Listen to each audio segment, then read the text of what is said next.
Hey, good morning, everybody. Welcome to Sobriety, Spirituality, and Sales. I believe we're on episode 32. Things are just moving and shaking and rolling. We're starting to get just some incredible guests come in. And before I introduce today's guest, just want to you, as always, by Mike Bader, State Farm Agency, First and River. Guys, if you need an insurance quote, Mike is your guy. He's got some terrific women in the office. They will take great care of you. And at the very least, they'll point you in the right direction. I guarantee you they'll save you some money like they did for me. And also, guys, if you're watching the show and you know alcohol's running your life and you want to find out who you truly are without it, my website's running below. Feel free to shoot me a message on my socials, Mike Curry Official. And without any further ado, Dan Nicholas, welcome to the show. Thank you so much. Hey, buddy, what's cracking? What's going on there, youngster? Man, thank you for calling me that. I don't feel too young nowadays, but Well, you're looking pretty good from here, man. You're looking good and strong. thank you. Likewise. And first of all, I just want to the last few days, what's been going through my mind is how we met at the Billy Cox event in Dallas, and how you were so nice and you came up to me and kind and just started kind of sharing a little bit of your testimony with me. And oftentimes when I go to these big events and I share something, I'm just not sure how it's going to come across. And it's always nice to meet somebody who has trudged the journey of happy destiny as well, who's been on the other side, who is living life today just incredibly. And you mentioned a little bit about your businesses and what you do. So I'm excited to be here with you today to share some time and find out about your event you have coming up, find out about who Dan is, how he was brought up, what got him to this place where he's. Well, all I got to say is kindred spirits seem to align properly. What do they say? For people like us, it's birds of a feather flock together, Absolutely. So, and we have a lot of similarities in our life. We have the shaky ground that we've come from. We have the victories. We have our failures, and we've actually learned to welcome our failures. And we've learned that the world keeps spinning, and it's much rather to be part of a spinning world instead of being the downturn of it. So, Absolutely. I remember meeting you.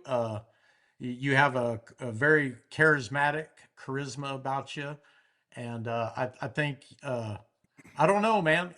God, I think, just allowed us to sit next to each other and kind of just share some time together. So it was memorable.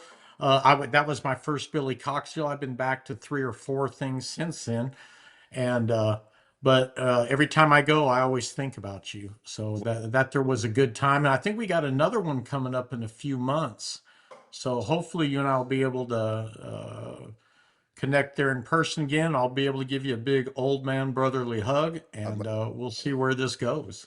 I'd love that. And shout out Billy. He puts on some great events. It was definitely a memorable experience as well.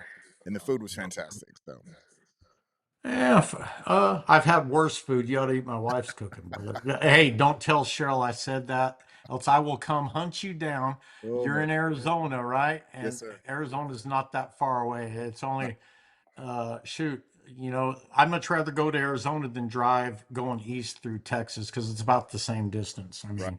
mean, And I let the audience know kind of ahead of time on my stories. You're from Midland, Odessa. Is that correct? I hope I'm correct in yes, saying. sir. Okay. Yeah, I'm actually from El Paso. Then when I was going through those testing years, I came here when I was right about 21.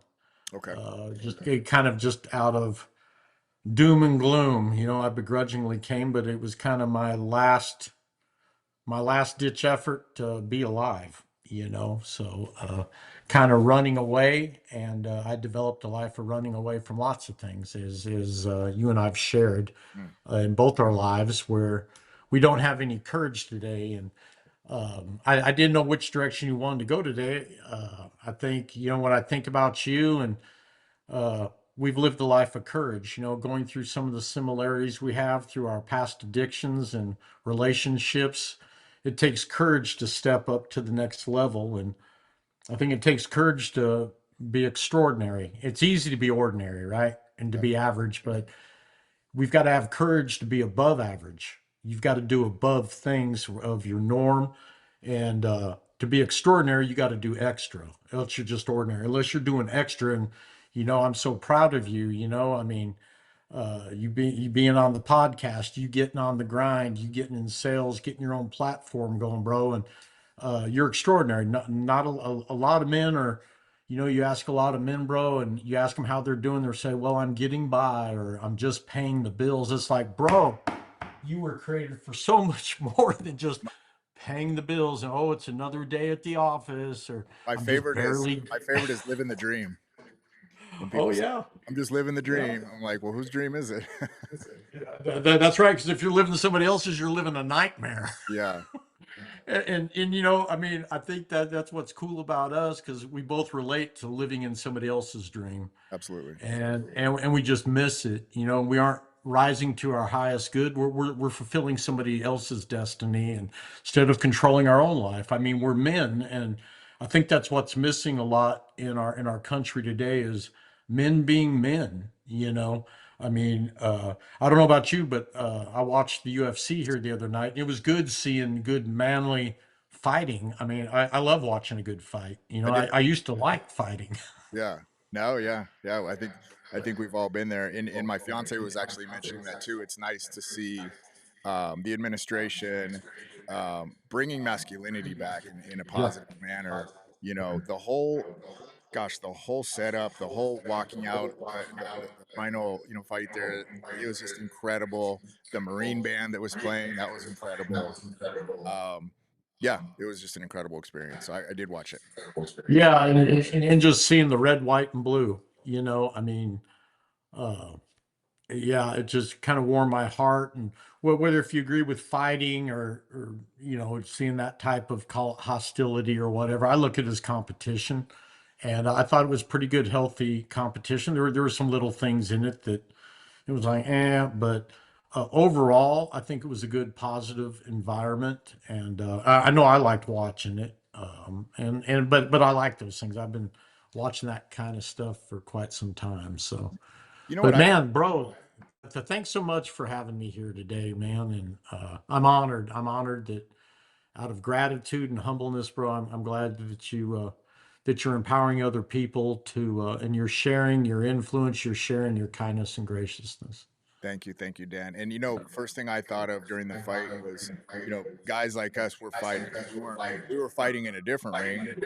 You mentioned the word courage. It takes courage to step into the ring and do battle. Whether that's mentally, physically, emotional battle, spiritual battle. We all face those, and it's just you get knocked down and you just get back up and you do your best every time. Yep. And you know that one step forward, two steps back just doesn't cut it anymore. You're losing ground, and as well as I do, just even in business, whether if it's professionally, mentally, physically, emotionally, relationally, maritally, financial, that man, if you're just standing still, man, you're losing ground. We live in a society that you have to keep taking steps. I mean, if you're only making 4% on your money right now, you're trading that for the cost of living. I mean, we're losing 4% a year. I mean, out of every 100 every year, you're losing $4. So we've got to find ways, and that's probably another conversation for another day. But it all starts with you investing in yourself, and I see a real lack, at least in our area. There's a lot of men out there that they're bringing in the 200 grand. They're youngsters, and they're doing great, and I'm proud of them because they're doing something. But they think they're doing good enough.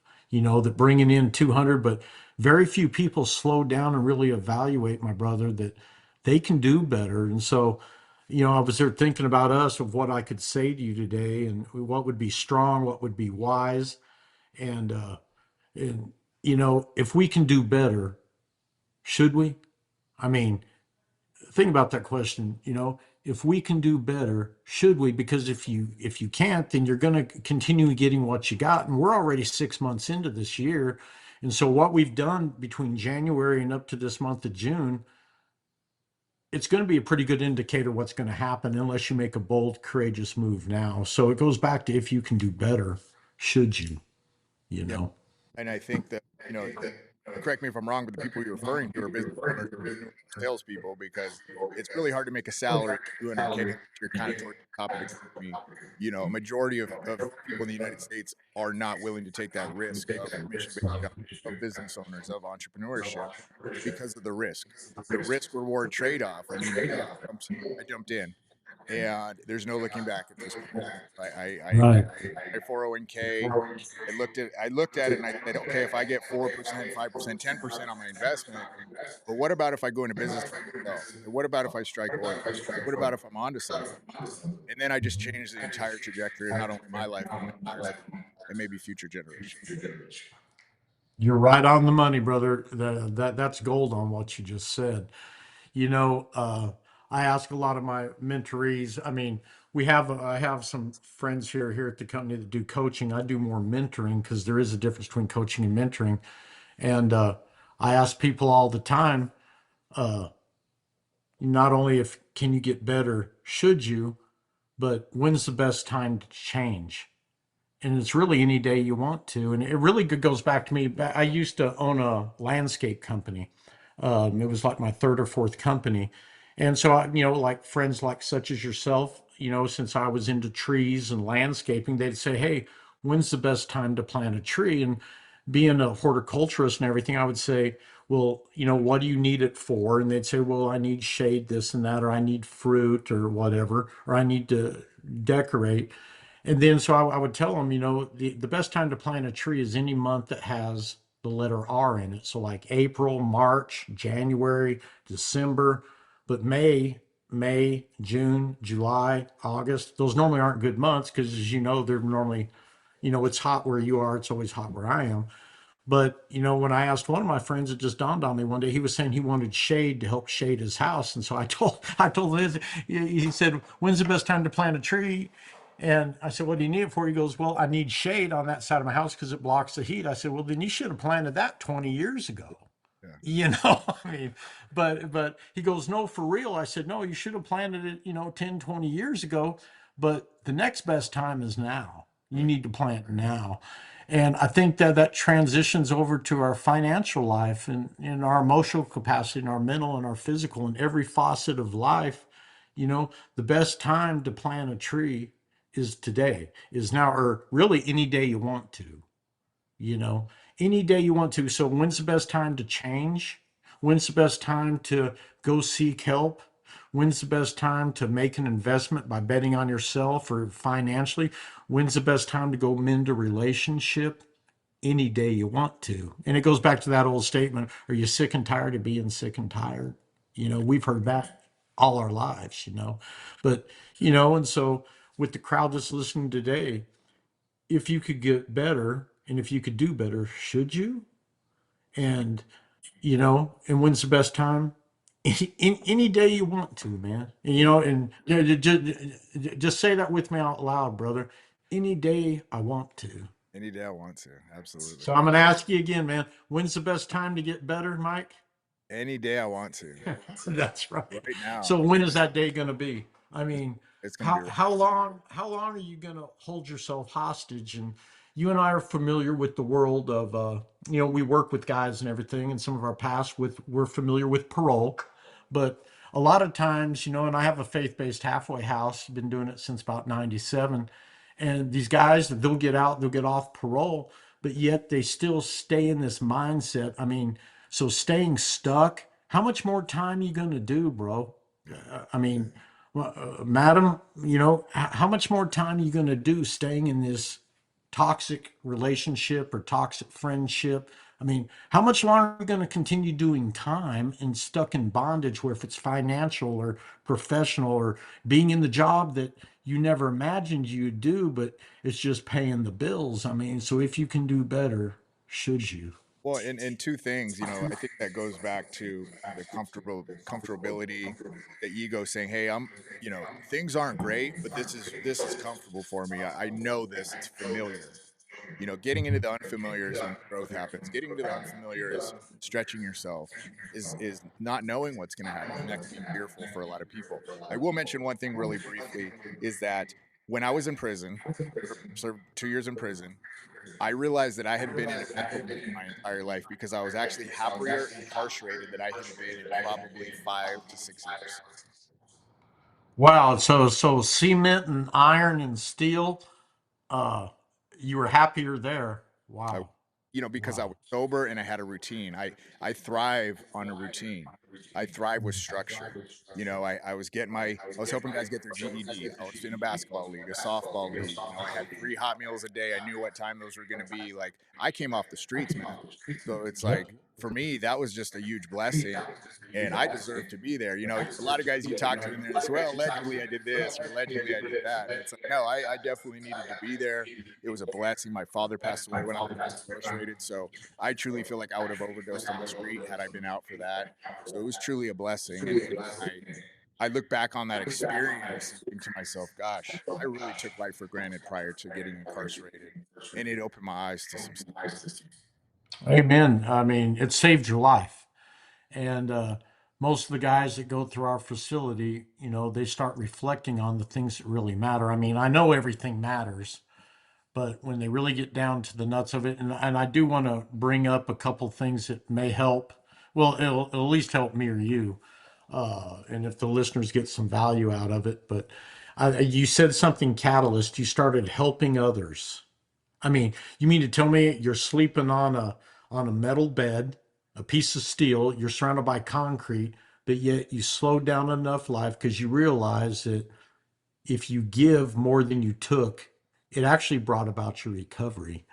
And I have this teaching. Sometimes I do it in different talks. I call it my be do have talk, my be do have. And so the philosophy is, well, if you've got, if you want to become more in all the different facets of life, the mental, the physical, and etc., that you've got to become more. So what are you willing to become? Because your current version of you, I mean, your future is going to show back up. It goes back to the law of sowing and reaping, which you and I are very familiar with. But you've got to become more if you want to do more. And then it goes to where you can do more. So back when we were kind of shared similar experiences of being locked up, you had to raise not only your education, but you had to raise your awareness. I mean, which that place there, and I call it college a lot of the time, it'll raise your awareness real quickly. But when your awareness starts growing and you start changing your philosophy, well, you actually start doing more. You start educating yourself. You start paying better attention. You start taking an inward reflection where you start making wiser choices. Matter of fact, I wore a shirt. It says "Better decisions, less regrets." Better boy. Well, that I mean, you and I could talk for hours just on better decisions, Yeah. but you've got to become more so you can do more so you can have more. And so a lot of times I'll start, hey, people, what is it that you want to have in this life? Is it the 6 figures? Is it the 8 figures? Is it the house? Is it the car? Is it having the good looking family, kids going to college? What is it you want to have? Because if you and I'm talking about real life stuff here. That this isn't fluff stuff. This is the way how we change, and this is a model. You got to identify what it is you really want to have, and not just to be satisfied, but and you mentioned the dream. We're living the dream. What is your vision and dream? And so it takes some real intensive time for you to slow down 5, 10 minutes a day and just start journaling. I'm a big journal. I like to think on paper because whatever you write down, it attracts and it happens, you know. But if you can identify what you want to have, then it'll define what you need to do, and then it'll define what you need to become. And I don't care if you want to be a doctor, an engineer, if you want to be a roofer, if you want to own a restaurant, if you want to sell cars, whatever. Once you identify what you want to have, but then Mike, in our level that we're aging into, when we have those things, when you've hit your dream, you know, what are we going to leave for a legacy? How can we leave eternal significance? So we strive this road, my brother, that we want to be successful. I mean, that's why you do what you do, and I'm so proud of you. We all want to be successful, but you can be successful at just about anything because all work works. I mean, all work works. I mean, you put your hand to the plow, all work, there's going to be a payoff for whatever you plant, you'll reap. But it, there's a difference now that I'm looking at the age of 63 that I, I don't just want to be successful. I want to be significant. And see, success is based on what you do and what I do for ourselves and for our family. But significance is what we can do for others, how we can change eternity, and for your children's children, and for my children's children, our children's children's children's children that we'll never see. And I think this is divine here today that we probably had great grandparents that we don't even know their name, that we're praying for future generations that they would never ever see. And so I think we need to do the same thing. Who do I need to become? What do I need to do? What do I want to have? But then when you have all that, how can we transition that success, what you and I label success, the eight figures, whatever, the property, whatever, what can we do to be significant? And I think, and here's the key. I think it really goes back to giving, as you shared in your story. I mean, you used it. I mean, you take your act of kindness and giving, and yeah, it helped you pass time, but no, I mean, you helped raise people's bar. You changed their significance. You changed generations because you helped them pass something. And maybe a lot of people don't understand the significance of a GED, but these people weren't going to do it themselves. But you came alongside, and kindred spirits aligned together, and you encouraged them to take a step they never would have took had you not purposely slowed down your life, realized that everything is important, and you poured into these men with encouragement, with some wisdom, with you sharing your life, and you did male bonding with them, and you actually raised their whole bar. When you know you get better, your neighborhood gets better, your home gets better, your state gets better, and you change the world. And so if you know, if you even if you would have impacted one guy, you'll never see the output of that, you know. And the seed that you planted, even in one of those guys that you're even thinking about right now, the seed that you planted in that one man, it grew so much more. And the ground doesn't care what seed you plant. It doesn't care if it's a orange tree, apple tree, pine tree, or a weed, or a sticker bush. The ground does what the ground does. And so you planted goodness, you planted intellect, you planted brotherly care for somebody you never knew, and you'll never see the fruit that comes from that, but you slowed down, and that's what makes you significant. But the question is here for all of us here today, I think, what areas of our life can we be more significant in? What areas of our life can we be more intentional about? Because we can change eternity for that. Now, you and I may not see it in our short lifespan of 80, 90 years if we have that, but how can we mold eternity and be significant, that when people think of you when you're gone and when I'm gone, are they just going to think about our success, which is temporary? I mean, somebody's going to be living in my house one day, somebody's going to be sitting on my couch petting my dog, wearing my clothes. I mean, but that's all temporal stuff. Yeah. But man, I'm proud of you, and I mean, you're empowering me right now, just with you being here and out of your kindness and graciousness, and that's significant. That's what can change our world. And people, through some of the treatment stuff that you and I have been through, those people that took time to share with us what they've been through, it's significant, and it's molding our children's tomorrow. Yeah, Well, that's I've talked a lot right there. no, I've no. talked a lot. Well, you got me going. It's your fault, youngster. It's your fault. Well, I would agree with everything that you're saying. And, for me, it's like I've always said from day one when I did my first podcast, I just want to glorify God with everything that I do. And I want to be authentic and I want to show other men the power of that. You mentioned guys coming out of prison, people that were locked up. It's like they're in this like false old identity that no longer serves them, but it's all they know. And to break out of that, to become their authentic self, to have a God of their understanding in their life, to have a relationship with God, to wear their emotions on their sleeve, to talk about feelings, to do these things that for decades men weren't really keen on doing. There's a healing nature in that, and I just feel like that is where I'm at, and to me that is success. If I can to be remembered for you know Gosh, Mike, God really worked in Mike. Look where he was at, and look where he's at now. Yeah. I mean, that's all really where it goes back to.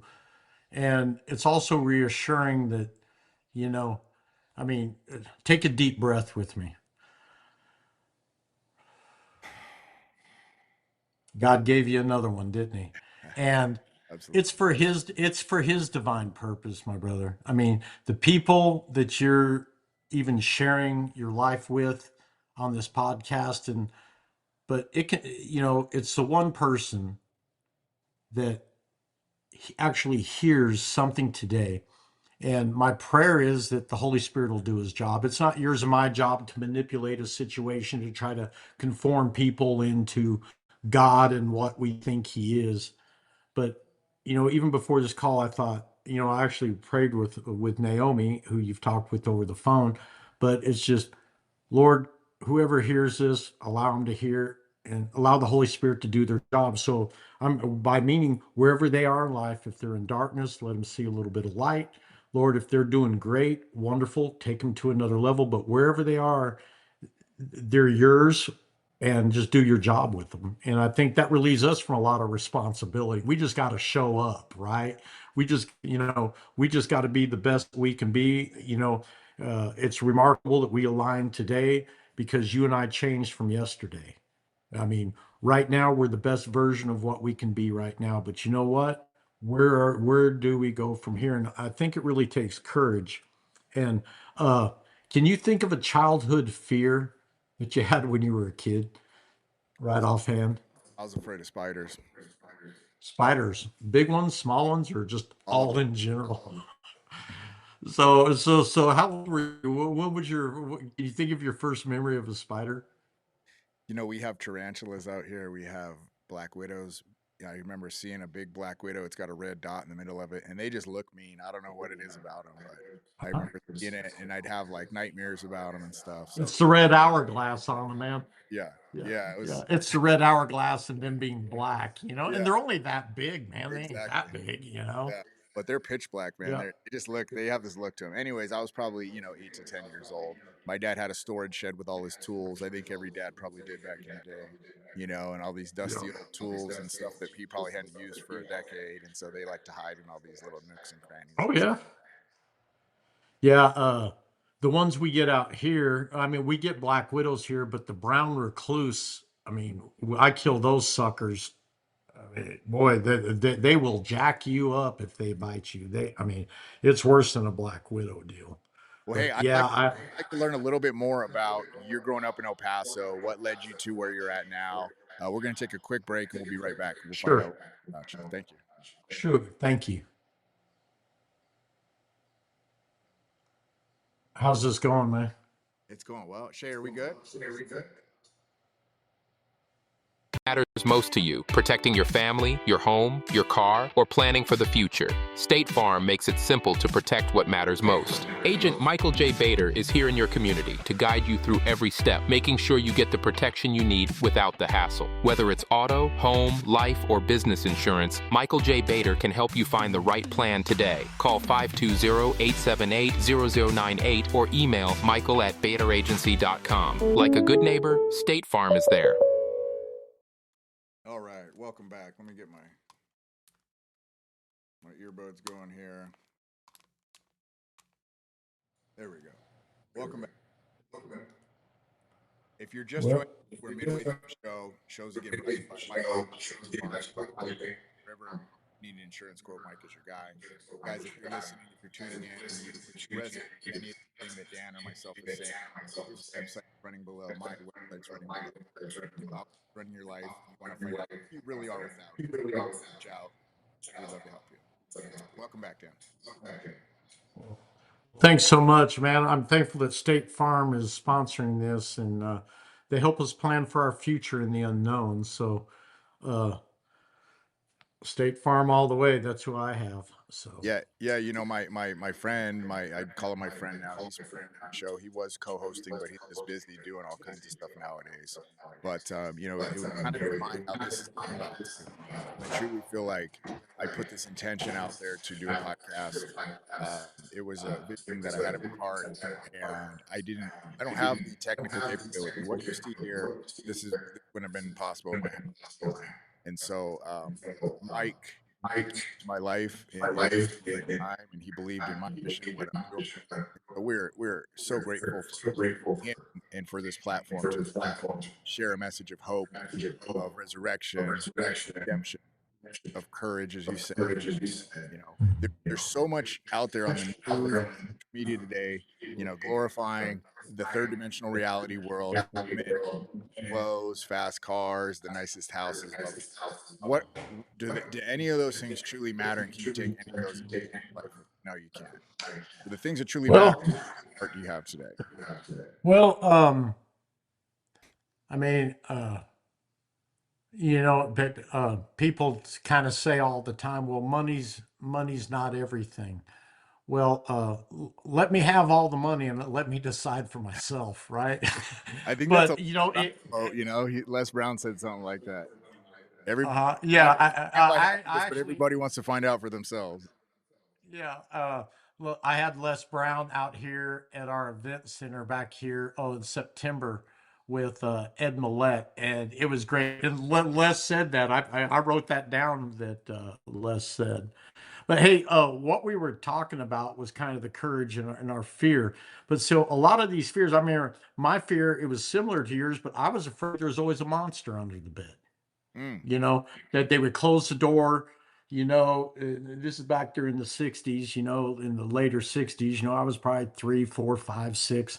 But, you hear the noise in the house, and so I would hide underneath the sheet, and then I'd muster up enough courage to run over there, turn the light on, or then when my parents put a night light in, I'd always kind of slowly look underneath the bed to discover nothing's there. And so some of these little things like the spiders and stuff, I think, we get honest childhood fears, but can you remember learning to ride a bicycle? Well, I mean, or swimming even. We had a fear of things happen. You know what? You never drowned and died. I mean, you fell off the bicycle, but you got back up. There was never no monster underneath the bed. And spiders, you have dominion over the spiders, if you're paying attention. And the thing is, you got to pay attention, but a lot of the stuff that we get fearful over, most of it never happens. And, are you going to get some bumps and bruises along the way? Yes, but I can remember I went out to the hospital to do a hospital visit back here a couple of months ago when it was cold, and I was coming down. I was getting ready to leave. I was walking by the coffee shop, and all of a sudden I hear these alarms going off, bro. They're whoop whoop whoop, and all these people started running at me. And I'm thinking, what the heck? Well, so I'm kind of curious and I'm kind of bold and I can be kind of intense, believe it or not, even at my age. So I started running through the crowd to see, what was up, I mean, to see what was going on, with our world the way it is. And I discovered that over the door, there was they had like the sprinkler system, and I guess it froze from the outer wall and it broke. So you got the stream of water running down over the door, and it was just water.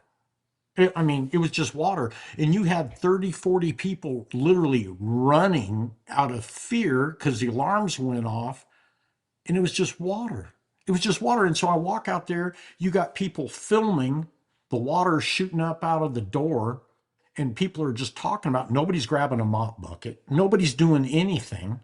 And that's kind of a symbolism of our world today. We get paralyzed. We want to run away. We don't even want to see what's going on. And so you got water going everywhere. And then I started giving instructions. Hey, somebody needs to go get a mop bucket. Somebody needs to keep people away. And I went ahead and walked through the water. I got a little wet, but I jumped in my truck, went home, and I was dry before I got home. But all these people out of fear, they were just running just to be running. And I think that we need to pay attention to that. 'Cause that's going to happen in your financial life. That's going to happen in your recovery. That's going to happen with when you struggle with when your world shrinks down to the size of you. you're going to meet yourself. And so these childhood fears and this fearful spirit, you mentioned God.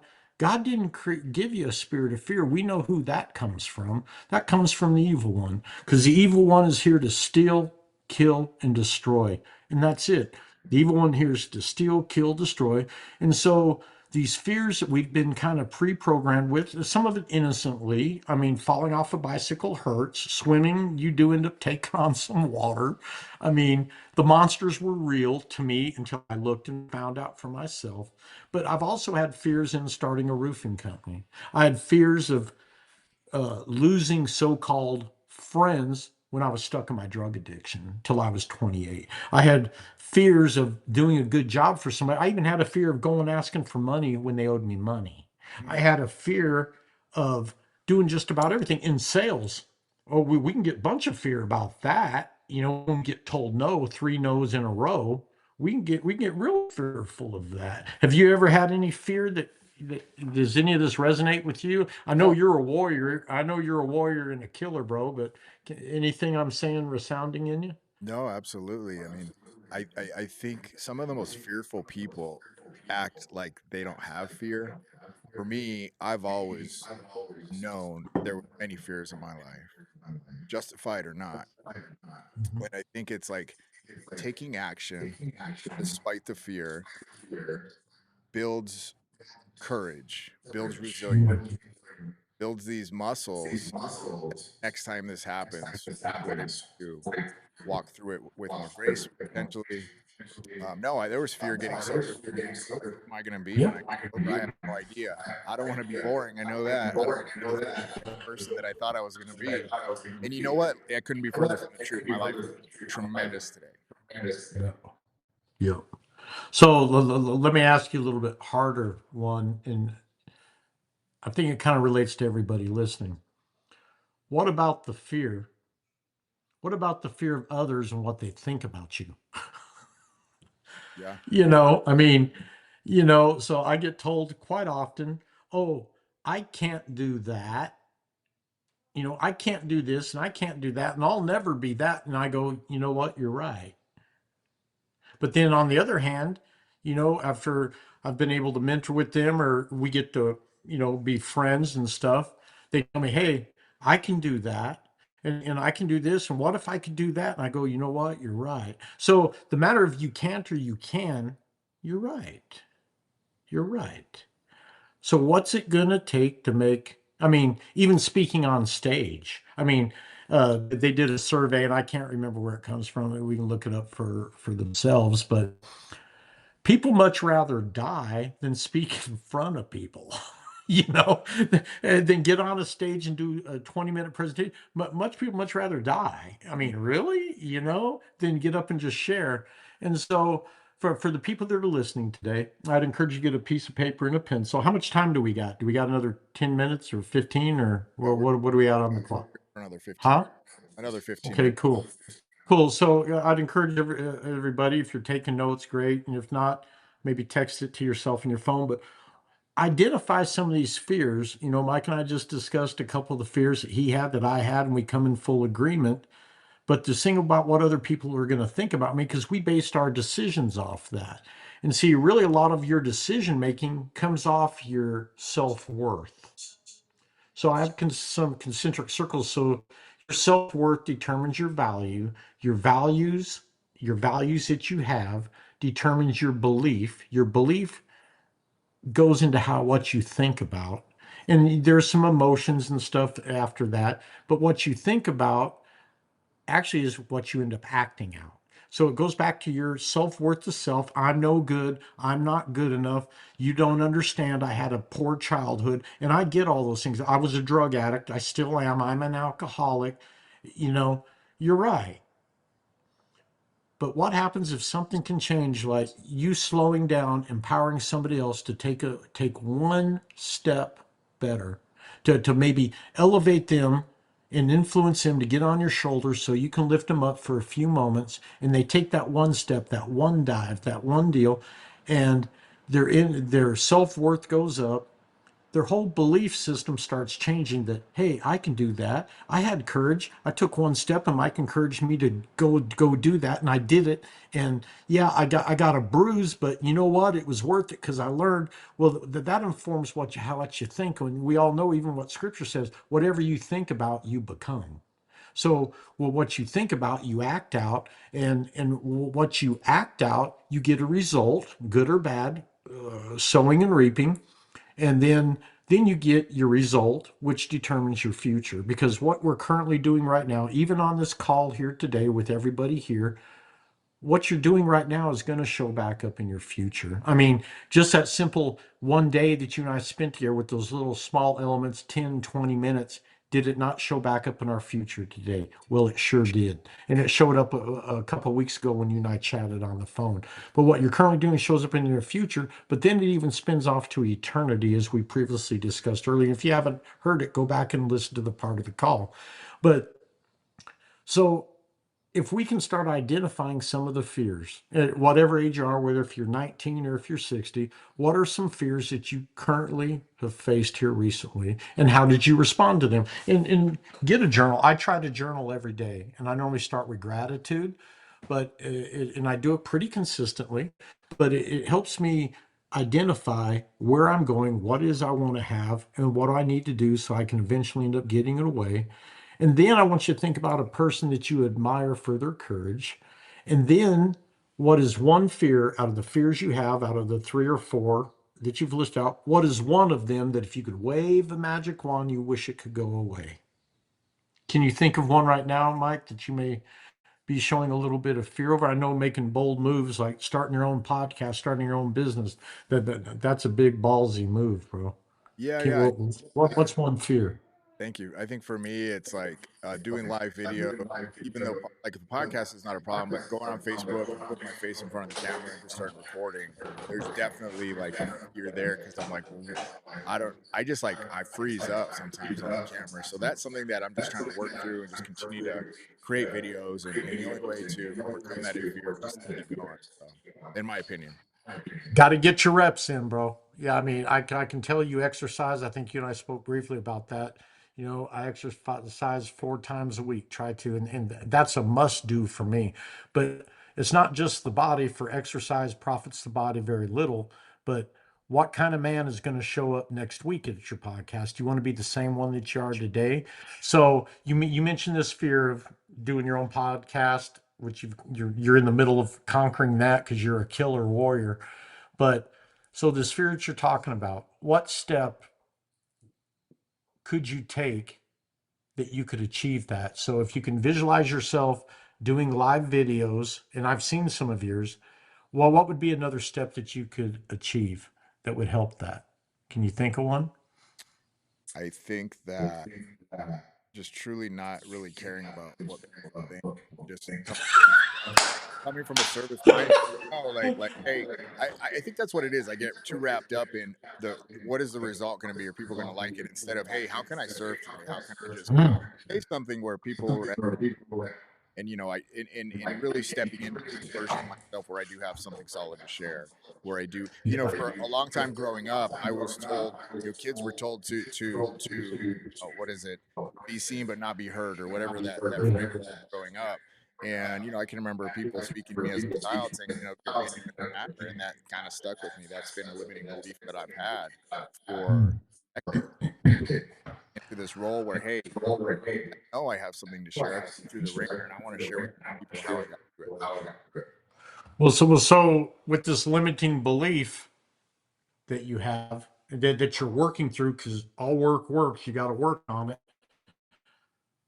How much more time are you gonna be willing to stay in the area that you are? Because nothing changes unless you do.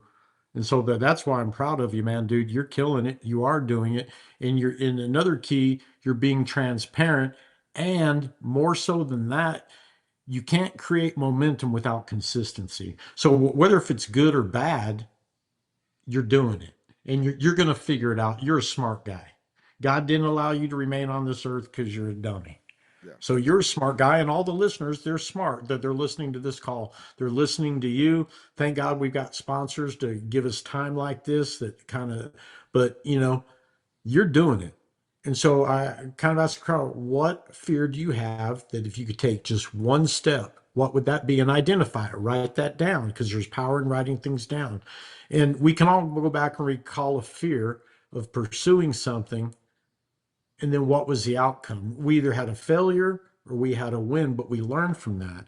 And a lot of times we're more so afraid of what others think of us than the failure itself and the anxiety, the fallout, the social judgment. And we just want this desire of acceptance, but it doesn't always work like that. And I choose to use this fear and start greeting it, actually be grateful for it. I did a talk one time on welcoming the fear and welcoming the confusion, because before every great battle, you can go through and you can actually go back and interview some warriors, like some of the generals and stuff. You can actually read their memoirs. There was always confusion before the battle. There was always, I don't care if you go back to the Roman times, the Assyrians, the Babylonians, when you start listening to their generals, there's always some confusion, the unknown. I mean, but they still went through it, and that's why they conquered. That's why Rome stayed in place, because they went out and conquered. And there was confusion a lot of times, and there was failures.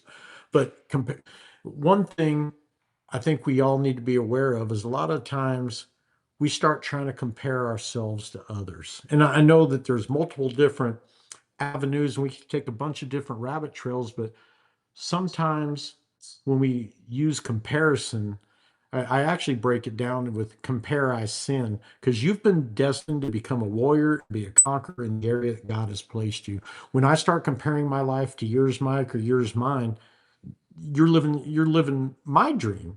And if you can't plan out your own dream, listen to this, if you can't plan out your own dream, then you're going to fall into a guy like me that has a dream. So it's so much important that you start writing. If that's all you hear out of this, there me and my Mike talking, start taking it. It's part of our treatment, is you take an evaluation of self and be transparent. I mean, nobody's going to read this except you, and then hold it up to God, saying, God, is this correct? And ask God to hear him speak through in here.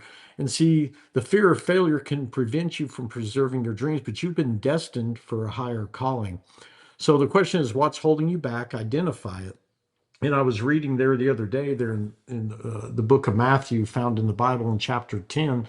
And it starts off with saying, Jesus is saying, and this is before he goes and dies, he's saying, he's telling his disciples and the followers are there, he says, hey, I'm sending you out as sheep to a bunch of wolves.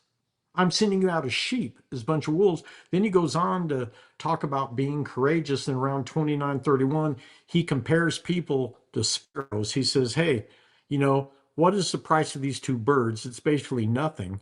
And a sparrow doesn't even die without God knowing it. And then he goes on to say, your very hairs are numbered. And then he goes on and says, don't be afraid, because you're more valuable than than a whole flock of sparrows. And I think if God and who he is for being the creator, if he's going to slow down to say, hey, I'm worth more than creation, I think that we need to start paying attention to that. And so I think start off by defining courage. It's not just physical bravery, it's just not moral, but it comes into our emotions, and it comes into everything that defines us as being men. And then I think if we could just all start with just writing it down and then asking God, now what? Now, what do I do with this, God? And I think through the power of the Holy Spirit, I think God will start to show you. And, feel free to reach out to Mike on some of this stuff. Mike can actually give some good sound wisdom on next steps, but just start with one thing. Identify one thing in your life that you're fearful of, whether it's professional, financial, marital, but then ask yourself, and this is important. This is an important question that I even ask in counseling when somebody's talking. I go, is there anything else?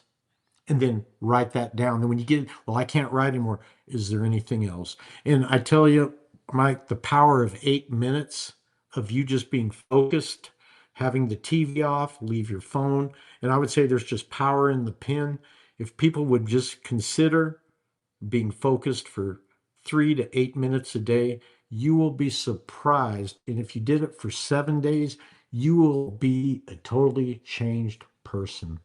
And if that's too hard to start off with identifying your fear, start with listing 10 things that you're grateful for every day, Mm. and make them different the next day. So you can write down your hand, you can be thankful for your bride, you can be thankful for your children, but then you can't put that down the next day. Now, I may be thankful for my fingernail. I may be thankful for how my wife looks or how she cooks. Well, she doesn't cook very good, but I try to be thankful for that. At least I got something in my belly. But or I can be thankful for the different attributes of my children. And I remember one day I was doing a training down there in Panama City. In Panama, I was with some younger entrepreneurs in this leadership company, and I had them doing it. We did it for 3 days in the training, and I'd gotten through with that. We had some remarkable results because there, when you open yourself up for gratitude and graciousness, it just opens up a whole new world because you start looking at the different colors of red in a flower, or you look at the different hues of blue in the sky. You start being thankful how your eye works, how the optic nerve actually flips things and sends a signal to what you're saying. You really become really distinctive. And I can remember sitting there in the airport watching people walk by, waiting for the plane, and I wrote down shoelaces, bro. I wrote down, I mean, can you imagine a world without shoelaces? Yeah. And so, but in my What gratitude journal, brain, right? It eh, trains I, I your brain to look for the good and everything. yeah, yeah. And so when you don't put a number on a person where you give everybody a 10, so when you meet somebody, start with trust, start with a 10 instead of lowering them down to a 3, because you're normally wrong anyway.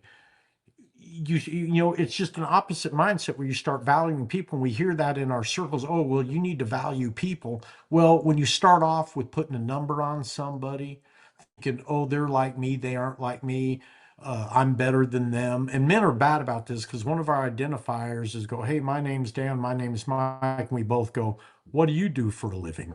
So we identify the hierarchy of who, what, where, people, places, and things. And you know, and I've got a couple journals full of gratitude, dude, and it will change your heart. It will change it from the inside out. And actually it really comes out of the book. There's another book in the New Testament in the Bible, and it's the book of Galatians, chapter 5.